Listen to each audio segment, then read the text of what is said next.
Hey, what's up? It's your boy Darkatous over here, and right now you are watching some savage gameplay right now on Revelations.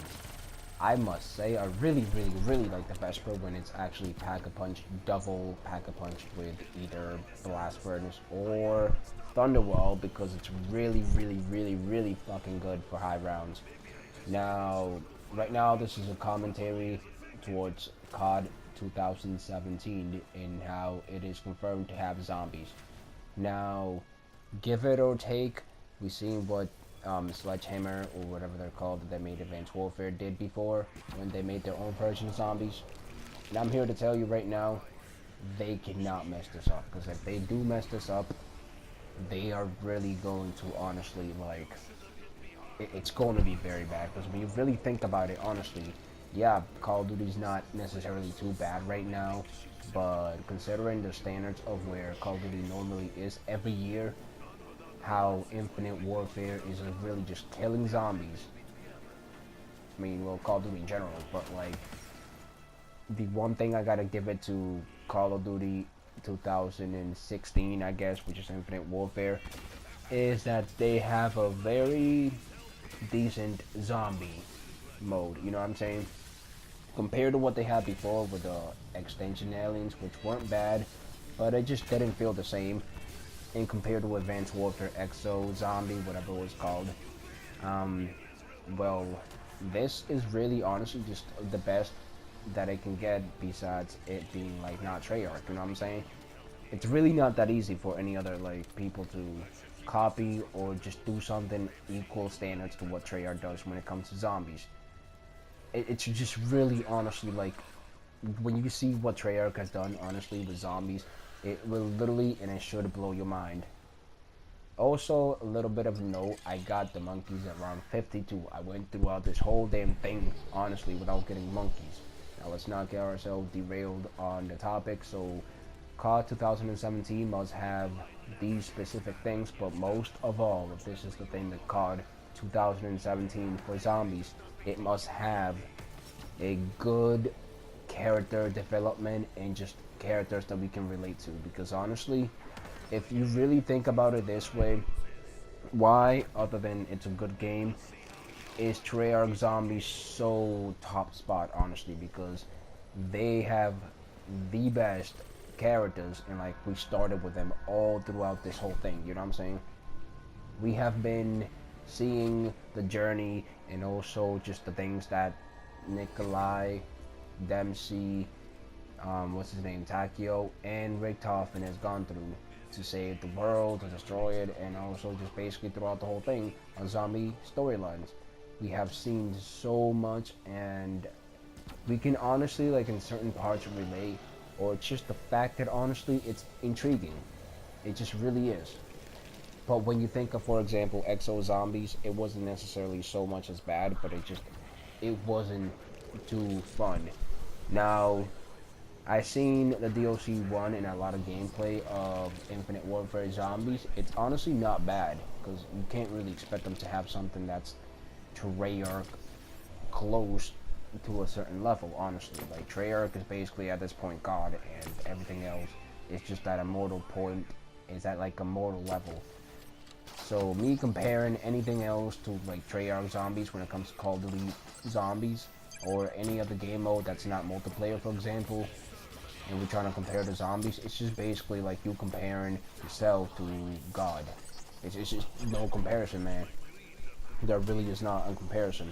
So the way that I see this, they can make it not necessarily the same thing that Raven in the blah blah woods and basically Infinite Warfare has done for zombies. They have to add at least their own little twist, obviously, but the most important part, these important parts, is that the mechanics have to work nice among it. They have to develop their own storyline, even if it is from scratch and on the go, honestly. But the point is, they have to have their own storyline with good character development, and have to have the best that they can honestly have at the moment. Like, you have to do this, Treyarch, I mean not Treyarch, Sledgehammer, because if you make another thing that's basically so much as even close to Infinite Warfare, not Infinite Warfare, Advanced Warfare, Exo Zombies. I'm sorry, but you're basically going to be put to the spot. Maybe for multiplayer, I can see you guys actually succeeding enough to bring it back the old good Call of Duty boots in the ground. But at least for zombie community, we need something that's basically close enough and that's good enough to can hang on until, you know, COD 2018, which is Treyarch, and we can probably just like get either with a new storyline if we end up killing Monty when DLC 5 comes out, because it's just a matter of time. So many people have just already, you know, like it's been already confirmed, honestly. And even if like not by Treyarch, it's like at this point you don't even need Treyarch necessarily to like, because with the fact that what they're doing right now with the tweets and responding and whatever, even if they are not planning at it, honestly, they know that the best way to get the most revenue out of like Call of Duty right now, especially for this era, how Infinite Warfare has been basically dropping down. And there's a big reason why I didn't get Infinite Warfare. By the way, I'm going to make a video on the same kind of thing, what Call of Duty 2017 must have, and character development, and as well as like setting and all that kind of stuff, where we can relate to the character, at least in some sense, and also just get something that can attach us good enough to the characters, like how the old Modern Warfare series and all that kind of stuff. Honestly, that is something that we need back in Call of Duty, but the important thing about what I'm saying is that we need to make sure that these things are there, because if it's not there, it might as well feel something like for multiplayer, somewhat like Advanced Warfare, a little bit, not necessarily the worst Call of Duty, though it's not the best and it's not up there really, but it might feel something a little bit too like blam and just lifeless. Honestly, that's where I see Call of Duty 2016 Infinite Warfare at right now. Like, you may honestly like the game, and that's honestly alright. Everybody is entitled to their own opinion. And the game, in my opinion, it's not that it runs so much as bad, as in so much as just it doesn't honestly catch my attention. And they went specifically with something that the community did not want in the first place. But even with that all aside, it just did not catch my attention. And why did it not catch my attention? Well, let's see. Multiplayer, at least I can, again, I'm going to go more in depth with the video that I'm going to make for multiplayer side of the thing. And it's going to be as soon as I get my Black Ops 3 disc copy on Xbox, so I can actually then make the video and put some Black Ops 1 gameplay as well as World At War gameplay and such, because I want to make a specific like kind of a thing like this for multiplayer, but include mostly more the like multiplayer mechanics on those 3 CODs and why those CODs are successful, or basically why they work. Okay, so let's go back to the whole multiplayer thing. If they're going to make Call of Duty Zombies, or their version of zombies, apart from of course what I already mentioned 20 times, what they need besides the character development and a good setting, storyline and all that kind of stuff, they also need to have fun factors where we can actually use like weapons that are like Treyarch honestly has some overpowered weapons, but at the same time when you go back to Black Ops 1, not every weapon can actually hold against its own on round, like say these rounds. Honestly, you'll be basically wasting ammo, and a lot of weapons will basically be bad, and it's not as easy as say in this game to get to high rounds in Black Ops 1, or specifically even more World At War. It's not even close to easy how it is on this game to get to round 50, much less hell even like round 20. It's more of a difficulty, because like to get around 50 here is the equivalent in my opinion how to get to like round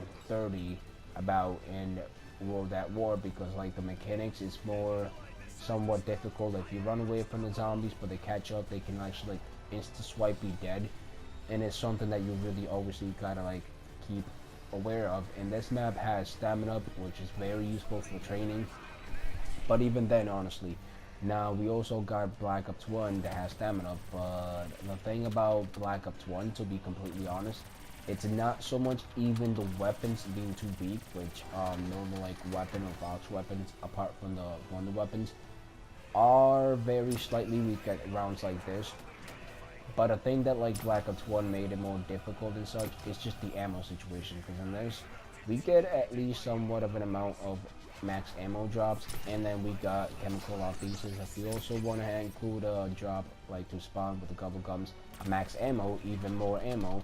And then Mule Kick in this map, for example, it has the Thunder Gun, it has the Gravity Spike, it has the Republican Servant, you can upgrade it, and it has a couple of good weapons that can last. Right now I'm using the Vesper, that is a wall weapon, and with a double pack punch ability that can actually do a lot of work in these high rounds. Honestly, like, it just, you can't really go too wrong in this. And some of the maps have a great place to where you can actually train. Like, for example, go to Kroby, you have the little dragon, you can just punch away, and you have the Reagan Mount 3. It's not necessarily the most overpowered, but then also you got the shield that we have here that's also very good. This map is just having a lot of things that are so overpowered, it's just kind of ridiculous at this point. Then we have the Rising Drop with the bows, that's all I have to say, and of course the Gravity Spike. I'm not really sure what I can actually say so much about, like, Setsuo no Shima, other than the Liquefier and the Skull of Narsapwa. But yeah, like, every map has at least one thing in this game that can make it, like, way much easier compared to the other Call of Duty zombies to get a high round. And but one thing they all have in common, it's the same storyline but progressing, or basically just improving on mechanics and just everything overall. They listen to feedback from the community, and also just the one thing honestly that's important and that they have really successfully done is, like, they have, for example, on Call of Duty back when it was more non-fiction, I guess I want to say, it was starting off with a couple of good, like, historical, but yes, you can go like how David Vonderhaar has gone into the the fictional part, I guess, where it's like not everything has to be something that could, like, make you think, hey, this could actually happen in real life, but it has to have something that basically catches your attention. And at least for me, what catches my attention with Call of Duty Treyarch is the fun weapons, even if they're the most overpowered or not, honestly. The fact that, like, the storyline progresses and it gets better and better each year, but also it just, the character development, like, at first, if we remember, I believe Richthofen tried to act like he wasn't a bad guy, and then he just, like, throughout this game has become a good guy. And then we have a couple of, like, not, like, well, part-time characters in the game, and it all, like, for the most part have, for the most part for the maps, it goes together with the storyline for the most part. And that's what Call of Duty 2017, the zombies, it must do. Now over here I killed myself because I thought my PlayStation was gonna crash. But if you agree with me, let me know down in the comments below. But I really think COD 2017 Zombies needs this. Now it's been your boy Darkatous, and I'm out. Peace.